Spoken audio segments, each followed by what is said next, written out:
You used to work here at Parliament. What did you do and what's it like coming back? So I ran security and operations, so I was responsible for the security services generally and the messengers, so the sergeant-at-arms and the messengers that worked in the house. So when I started, it was for a security system upgrade. So I came from a technical security background, so that was why I came on board here to put in the X-ray screening and upgrade the security control room and stuff like that. So.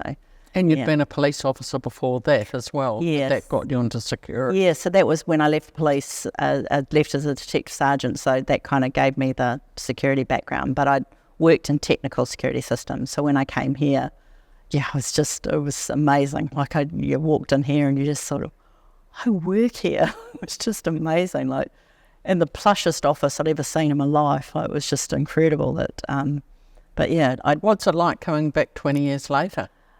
Well, I can at least find my way around, which I think gives you a big advantage here. But when I walked in on the day I arrived on the Monday, the 16th, I walked into reception. One of the guards that used to work for me was standing there at the door and he gave me a big hug. And I walked in, I got exactly the same feeling, but just more, like just the fact that I was now going to be an MP. Just not in my wildest dreams did I think I'd ever have that. Privilege. And I really do think it's a privilege. Just amazing. You made your name, I think, as a spokesperson for Hobson's Pledge. You must have been called a racist quite a bit. How do you handle that? Yeah, and it is true, but it's sad because what's happening is we're distracted from the issue. And I'm not racist. In fact, I believe Māori are being misrepresented by having this idea that we are somehow predisposed to failure, that we're incapable of achieving on our merit.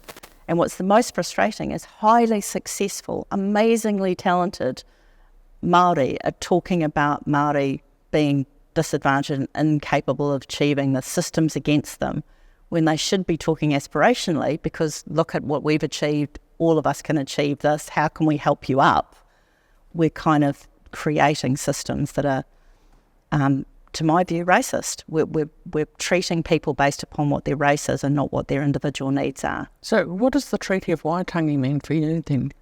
It's an amazing document, unprecedented in the world. I think it's incredible, but it's a simple document. It basically formed a nation, and on that we created a parliament, we passed legislation, we moved forward as a nation. But we had a foundation that said we're going to come together. And I descend from two chiefs that signed that treaty, that we put ourselves and those chiefs, particularly Patuani and Tamati Wakanini, they were part of what is best for our people and how can we move forward as a nation. And people forget that in our history. Incredible document.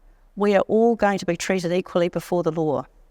Nowhere else in the world did a native people afford that. And Sraparananata said that nowhere in the world had that occurred. And I think it's an incredible document, but it's been weaponised, it's been misused, it's been used to support a narrative. But it's simple. We ceded sovereignty, we protected our property rights, and we're all to be treated equally before the law. And that's what it means to me. What would you like to achieve in your 3 years of this term? That we come back to that where we are respected individually and treated, and we're judged by what we deliver in an outcome, not by supporting a narrative, that we are all treated equally, we're given equal opportunity, and that we help those who need help based upon their need and not upon what ethnic group they belong to or when their ancestors arrived in this country. Because we're losing sight of that, and we're going to end up helping people who don't need help and disadvantaging people who do, because we're focusing on race and not focusing on that need and that individual rights. And that's what I want to achieve, that our democracy is protected and that everybody is treated equally before the law. And no individual gets to speak for me unless they're democratically elected to do that.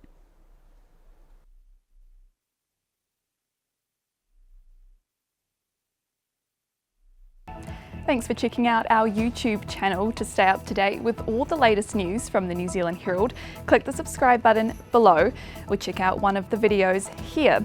And head over to nzherald.co.nz for more details on these stories and more.